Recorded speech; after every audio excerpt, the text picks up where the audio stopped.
Our weekly film review of the Washington Commanders' next opponent as we get ready for the New York Giants this weekend, what I saw and what it means coming up right now on today's episode of Locked On Commanders. Your daily podcast on the Washington Commanders, part of the Locked On Podcast Network, your team every day.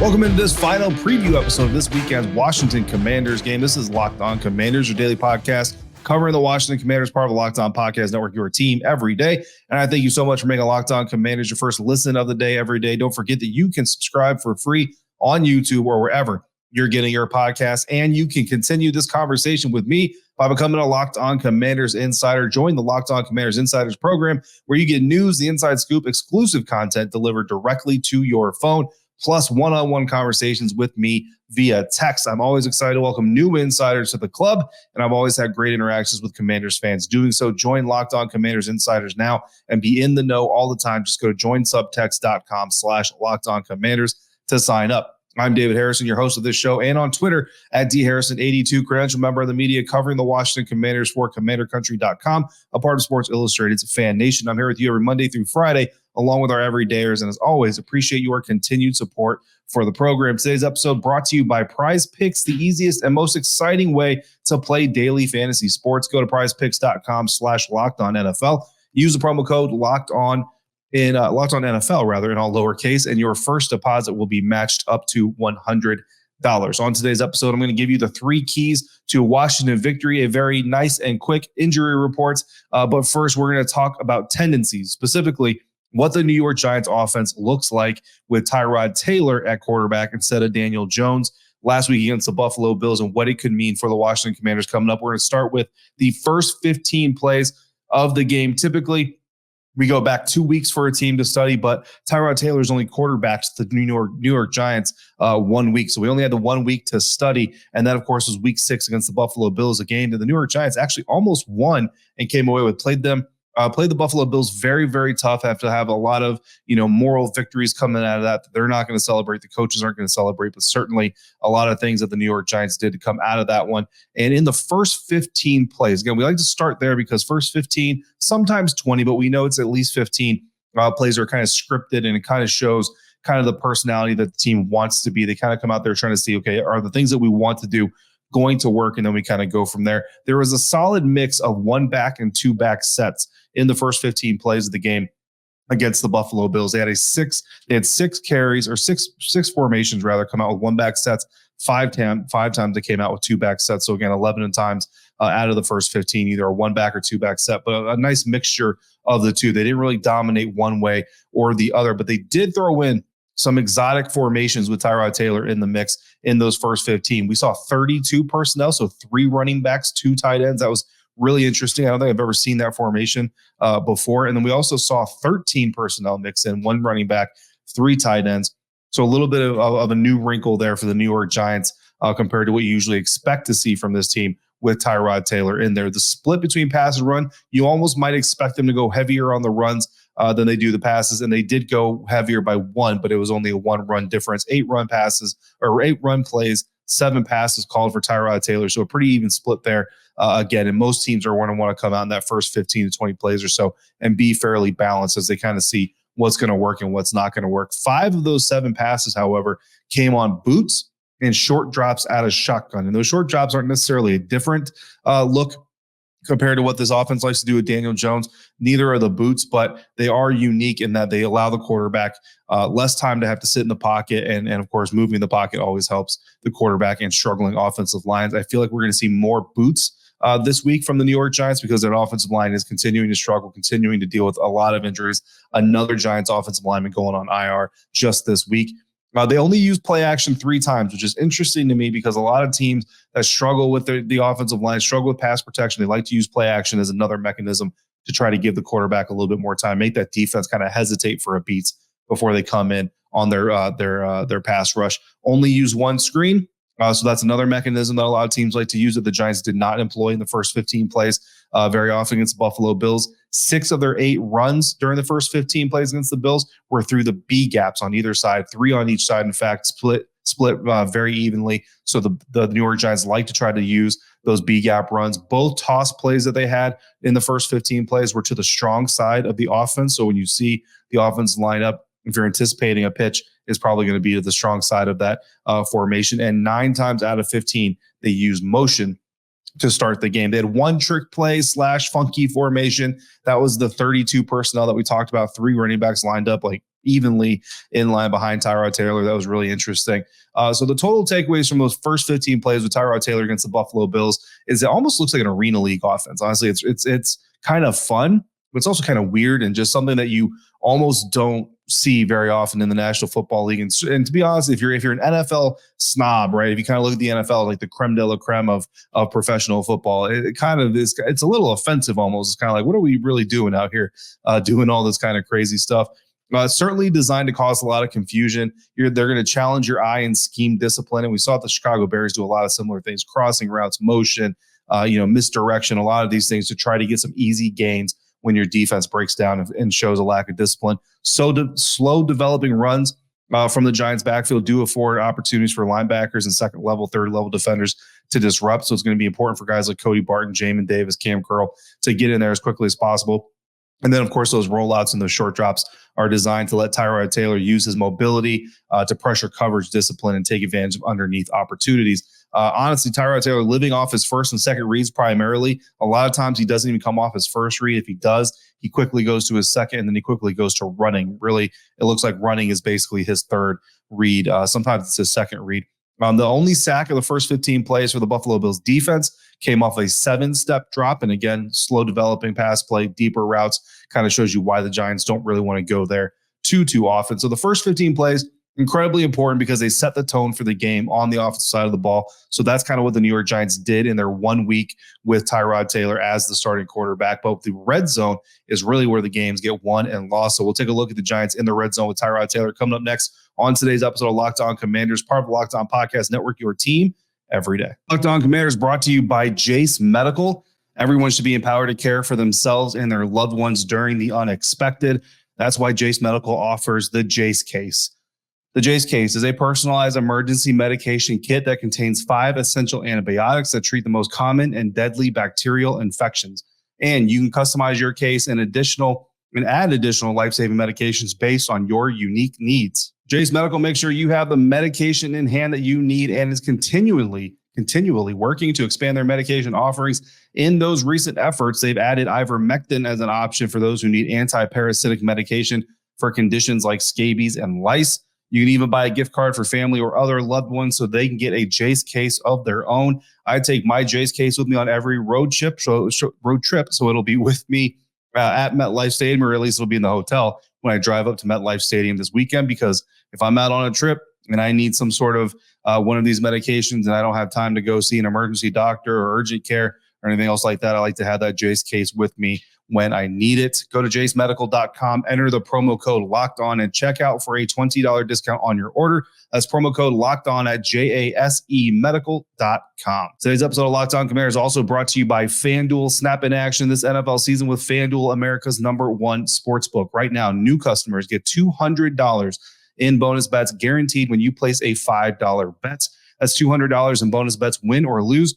If you've been thinking about joining FanDuel, there's no better time to get in on the action, and the app is incredibly easy to use. There's a wide range of betting options, including spreads, player props, over-unders, and more. The Washington Commanders are traveling to the New York Giants, and they're 3-point favorites as they do so. So visit FanDuel.com/lockedon to get in on that action or any other action this NFL season. FanDuel, official partner of the NFL.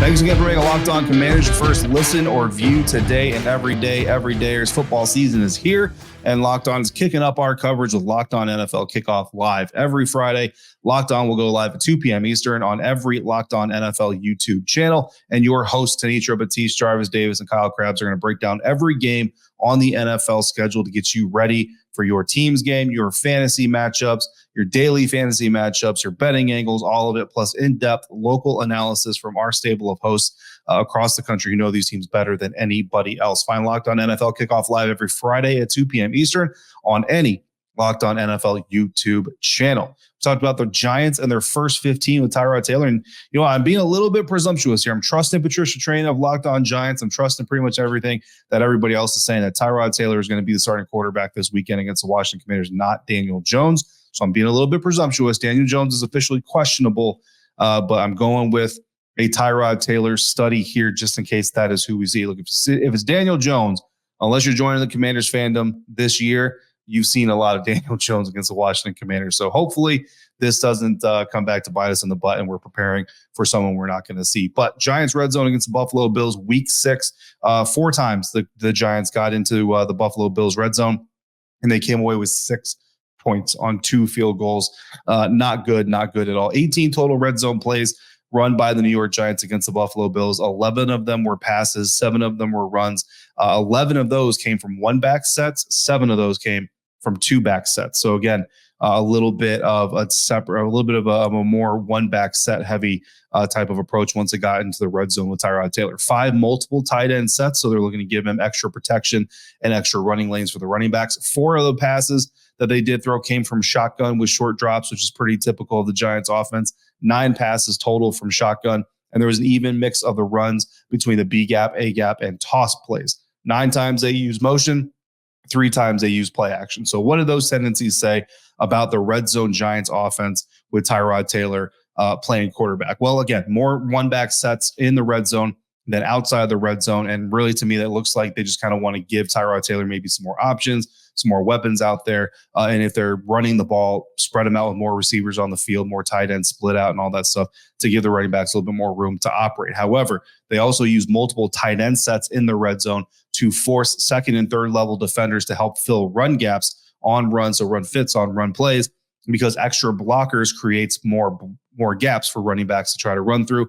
And that makes guys like Kamren Curl, Jamin Davis, Cody Barton all the more important. Ideally, as a defensive coordinator, Jack Del Rio, if you have those extra gaps to account for because of extra tight ends on the field, or even extra running backs to be a blocker on the field, you want a guy like Kamren Curl coming from the secondary to fill that gap. You don't want to fill that gap with your linebackers, because if your linebackers filling gaps at the line of scrimmage, then now you've got cornerbacks and safety who have to make the second level tackles in order to keep running plays from springing for big gains. But if your defensive backs like Cam Curl can come in, fill those run fits at the line of scrimmage, perhaps they get in with their quickness and they make a big play in the backfield. But if they don't, your linebackers are now running free in the second level to try to make a play on the ball carrier. So that's ideally how you would like to attack an offense that uses those extra blockers, especially in the red zone.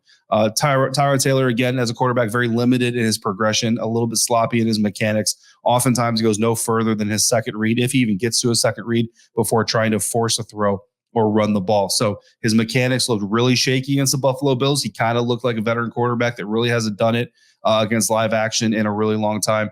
And it definitely showed this week. Expect those mechanics to be a little bit cleaner, because obviously he's shaking off a little bit of that rust, gotten a little bit of those live reps, and he might even have a little bit more confidence after what they were able to do against the Buffalo Bills. Lots of motion in the red zone, not as much as Chicago or Atlanta showed the last couple of weeks, but still a good amount, trying to force the defenses to declare their zone or man coverage plans before the snap. Not as much play action. I think that honestly has a lot to do with Tyrod Taylor's slow developing and unconventional dropbacks. I saw him take a 5-step drop, just backpedaling at one point in time during the Buffalo Bills game. It's kind of weird and not really a good way to get a good base under you to fire off a throw.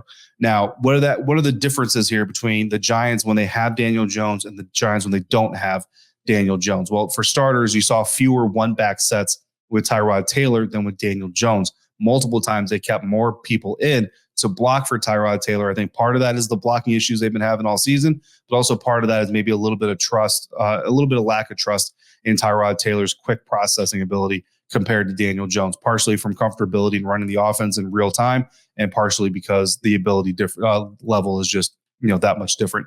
Almost exclusively run with 11, or running plays, not running the ball, but running plays with 11 and 12 personnel with Daniel Jones.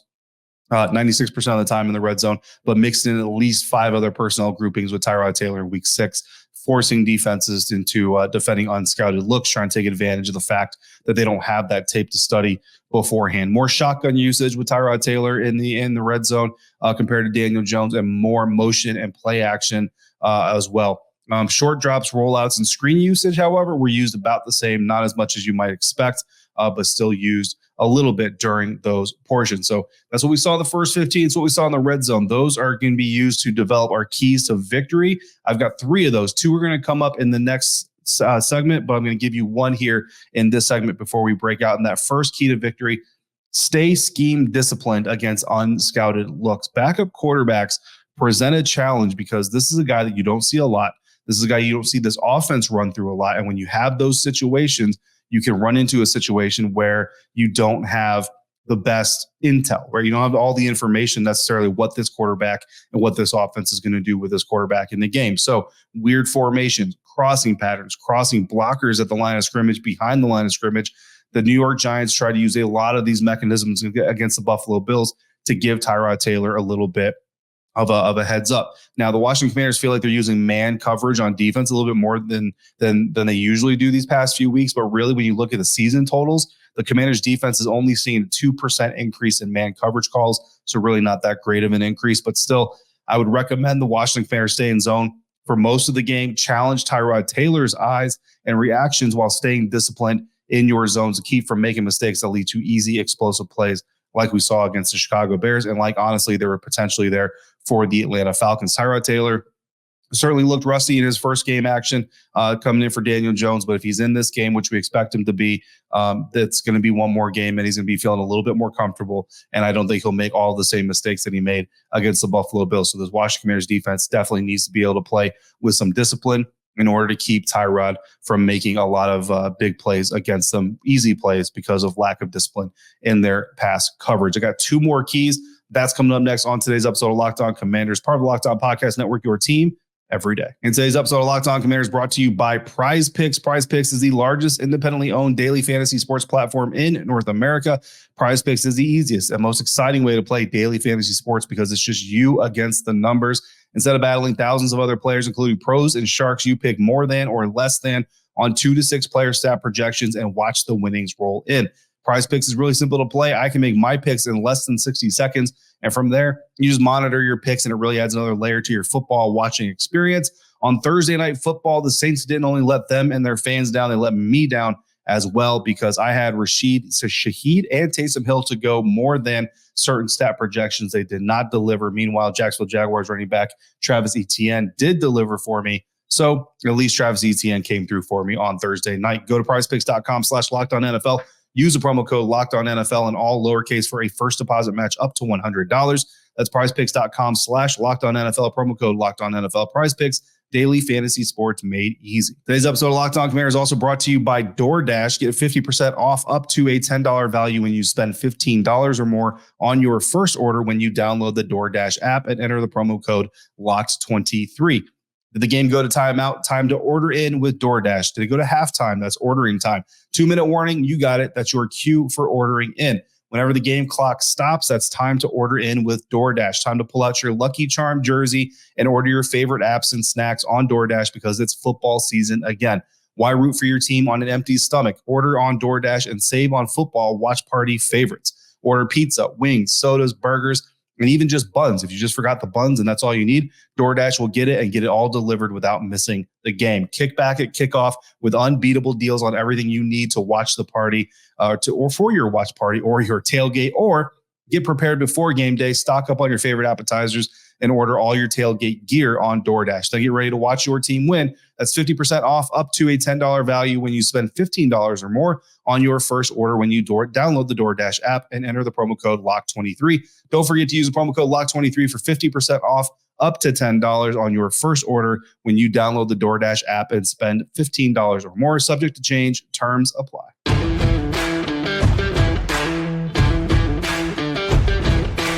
Your Washington Commanders face off against the New York Giants Sunday at 1 p.m. Eastern inside MetLife Stadium. Catch every snap of the Commanders' hometown broadcast with SiriusXM on the SiriusXM app.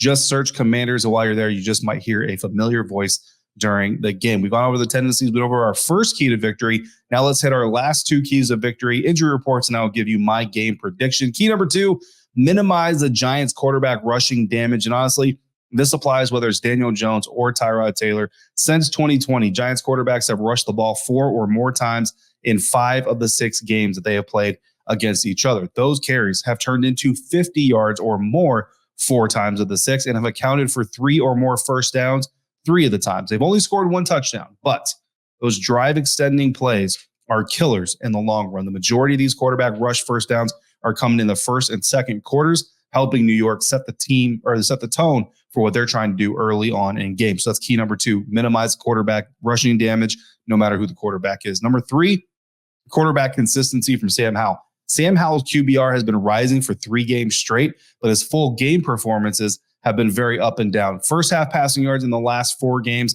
he's at 96 4 weeks ago, 161 3 weeks ago, 71 2 weeks ago, and 109 last week against the Atlanta Falcons. 2 touchdowns total in those 4 games in the first half.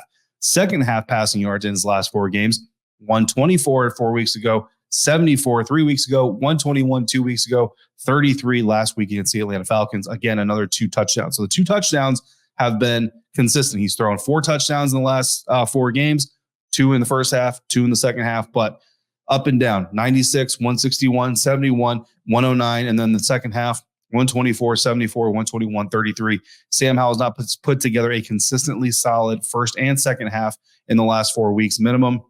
So we would like to see it here against the New York Giants to come away with a big divisional win. Speaking of that divisional win, my prediction this weekend for Washington, I'm going a little bit bold on this one, guys. And I know with Patricia Traina on the crossover Thursday, I kind of went a little bit lighter on it, but I look at this matchup. I look at what the Giants are doing. I look at what the Commanders are doing. And guys, I feel like this is a weekend whose Washington Commanders defense can kind of get right a little bit themselves, not become a get right team for an opposing offense. Sam Howell, I like his development. I feel like this week he's going to show a little bit smarter play from the entire, from start to finish in this game. I'm going Washington Commanders 24-14 to beat the New York Giants. And helping the Washington Commanders defense make sure that I am proven right, cornerback Kendall Fuller, who's dealing with a knee injury this week, did not practice Wednesday, did not practice Thursday.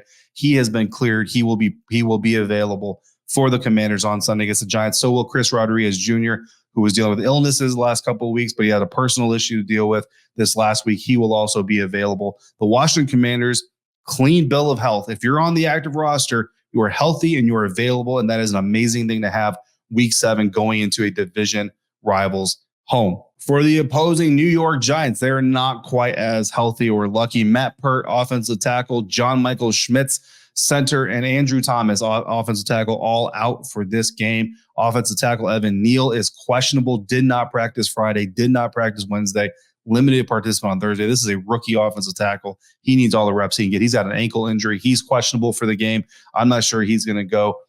Dory Jackson, the cornerback, is dealing with a neck injury. He's questionable. And, of course, Daniel Jones with his own neck injury is also questionable. So the New York Giants are banged up. The Washington Commanders are healthy as possibly they've been all season long. Granted, guys like Derek Forrest still on the injured reserve, but their active roster is healthy. I see no reason why the Washington Commanders can't come out here, make a statement game, get a statement win, and get a win, big win inside the NFC East division.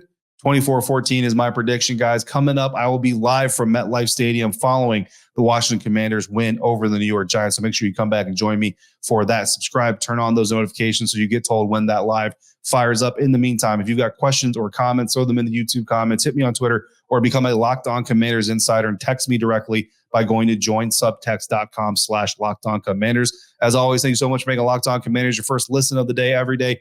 Everydayers, as always, I appreciate you for coming through on a regular basis like you do. Thank you so much for making me a part of your day, part of your routine. Until we speak again, please be safe, be kind. I'll see you next time for another episode of Locked On Commanders, part of the Locked On Podcast Network, your team every day.